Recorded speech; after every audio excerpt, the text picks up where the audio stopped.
Isa ka bang credit card holder or isa ka bang bagong nag-aasam na magkaroon ng credit card?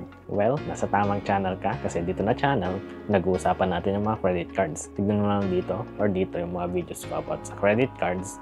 And soon, mag-upload ako ng mga travel videos ko. Kung gusto mo manood, mag-like, comment, and subscribe ka na lang. And tara, samahan mo ko dito sa video na to. Yo, what's up guys? Jet here. Welcome to my channel. And in this video, pag-uusapan natin tong card natin, ang RCBC card. Ito ay classic card, ang pinakauna kong credit card. Since may no annual fee for life ang MasterCard ngayon ng RCBC, kasama na rin ang JCB.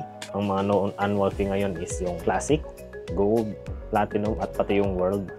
Kailangan mo lang ng minimum spend sa each category, lalagay ko dito. And on this video, pag-uusapan lang natin tong classic card ng RCBC. Kasi pag nag-apply ka, or mostly na nag-apply ng mga bago sa RCBC or sa mga cards, mostly bibigyan ng bank is yung mga classic cards, yung mga unang cards. Swerte mo na lang pag nakakuha ka ng gold or platinum sa una mong card, lalo pag wala ka pang existing card dun sa ibang banks. And tong promo na pala, no annual fee for life hanggang July 31 lang. Ewan ko kung i-extend nila, and balitaan ko na lang kayo dito sa comment section kung i-extend nila yung promo nila para sa mga bagong card holder lang pala to ng RCBC. Kung meron ka ng credit card sa RCBC, hindi na ma-apply sa'yo ang no annual fee for life. So, discuss ko na kung anong benefits ng classic card na to. At ikwento ko rin pala sa inyo guys yung tinulungan kong office mate ko na nag-apply dito sa RCBC card. Meron siyang in-apply ang RCBC Gold card at yung pinindot niya. Pero yung dumating is RCBC Classic. Kaya yung sinasabi ko guys na kahit anong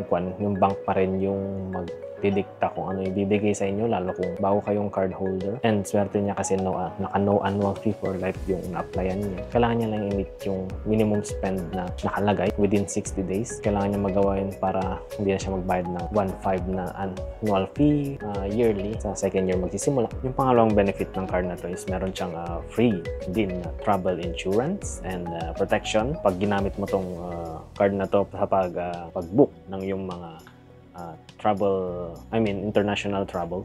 Pag nagamit mo tong card na to, pag pinook mo, kung pumunta ka ng Hong Kong, pwede mo siyang tawagan sa customer service and sila na magpa-process before ka mag-travel. I think 1 week daw before ka mag-travel. Pwede ka nang tumawag sa kanila na magta-travel ka sa ganito and pwede lang ilakad yung travel insurance. So yung pangatlong benefit nito is makaka-access ka sa pag-lounge pero hindi siya free guys. Access lang siya, so may babayaran ka pa rin $25 ata. Pero kung yung mga black cards na mga RCBC, yung JCB, MasterCard and yung Visa na black card platinum nila is libre kang makakapasok sa Pags Lounge plus 1 travel companion. Kung international flights sa Terminal 1 and Terminal 3 ng NAIA. Hindi ko sure yung domestic flight na kung makakapasok ka dun sa Pags Lounge. Ang alam ko is na nasa international lang. Kung mali ang information, pwede nyong i-comment down below para ma-correct natin yung information. So yung susunod na benefit nitong card is meron siyang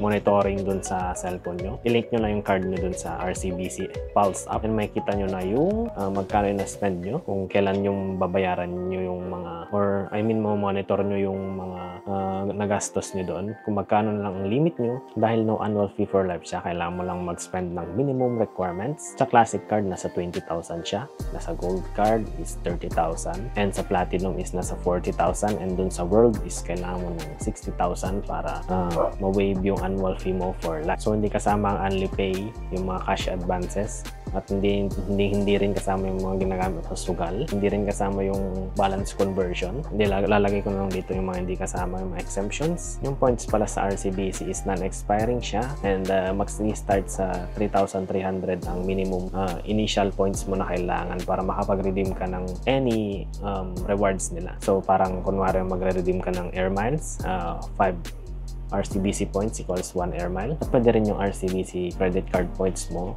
gagawin mo siyang cash ilalagay mo dun sa debit card mo or dun sa pambayad dun sa credit card mo. Meron lang siyang may mga details or may mga points na palitan. So, pag gusto mong gamitin yung mga points mo sa anything ikaw nang bahala. At isa pa sa kinagandahan dito sa RCBC, dun sa app niya. Kunwari, nag-spend ka ng 5K. Tapos, wala kang pambayad that month. Before yung statement date mo, pwede mo siyang i-amortize ng 3 months. Nasa 0% siya. 1% lang yung kailangan mong processing fee. Pero minimum siya ng 100. So, explain ko lang siguro sa ibang videos kung paano yung magko-convert ng installment from straight cash dito sa RCBC app. And yun guys, habol na sa no annual fee for life ng RCBC. And kung nagustuhan mo tong video, don't forget to like and comment and subscribe to my channel. This is Jet. Thank you for watching. See you guys in my next video. Thanks po. Bye!